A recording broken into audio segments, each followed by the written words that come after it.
আগের একটা মিনি ব্লগেই তোমাদের শেয়ার করলাম না যে ব্যাকপ্যাকিং করছি মামার বাড়ি যাব বলে। আজকে হচ্ছে সেই দিন। সকালবেলা ছিল পড়া থেকে এসে খাওয়া দাওয়া করে এখন বিকালবেলা আমি আর মা দুজনে মিলে রেডি হয়ে নিয়েছি সেজে মামার বাড়ি যাব বলে। আর আজকে না আমাদের এখানে টোটোর জন্য অনেকক্ষণ অপেক্ষা করতে হয়েছিল, প্রায় আধ ঘন্টা পরে টোটো পেয়েছিলাম। তারপরে টোটো তো পেয়েও বেশ অনেকক্ষণ বসে থাকতে হয়েছিল। অনেকক্ষণ পর টোটোটা ছাড়ে এবং আজকে না আমরা আর ট্রেনে করে যাচ্ছি না, বাই রোড টোটো করেই যাব। আমার ট্রেন জার্নিটা সবথেকে কমফোর্টেবল বলে মনে হয়, বাট মাঝে মাঝে এরকম টোটো করে যেতেও বেশ ভালোই লাগে। আর বাইরে বেশ সুন্দর একটা হাওয়াও দিচ্ছিল আজকে।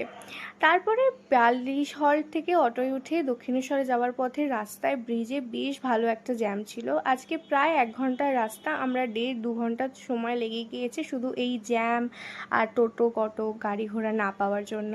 যাই হোক, অনেকক্ষণ পর পৌঁছালাম সেজমার বাড়িতে। এসেই খেয়েছিলাম লস্যি, কারণ প্রচণ্ড গরম ছিল।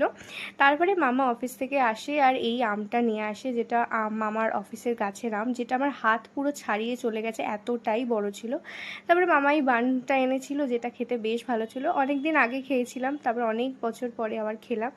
আগের বছরে তোমাদের সাথে একটা বিয়ের ব্লগ শেয়ার করেছিলাম আমার এক মাসির, তো তারই বিয়ের অ্যালবামটা দেখছিলাম। আর আজকে না আমি ভীষণ ক্লান্ত হয়ে গেছি, সেই সকালবেলা পড়তে গিয়েছিলাম, তারপরে এসে আবার রেডি হয়ে বেরিয়ে পড়েছিলাম এখানে আসার জন্য। বাট রাতের ডিনারটা পেয়ে শরীর আর মন দুটোই একদম চাঙ্গা হয়ে গিয়েছিল। তো আজ আসি, দেখা হচ্ছে অন্য কোনো মিনি ব্লগে। বাই।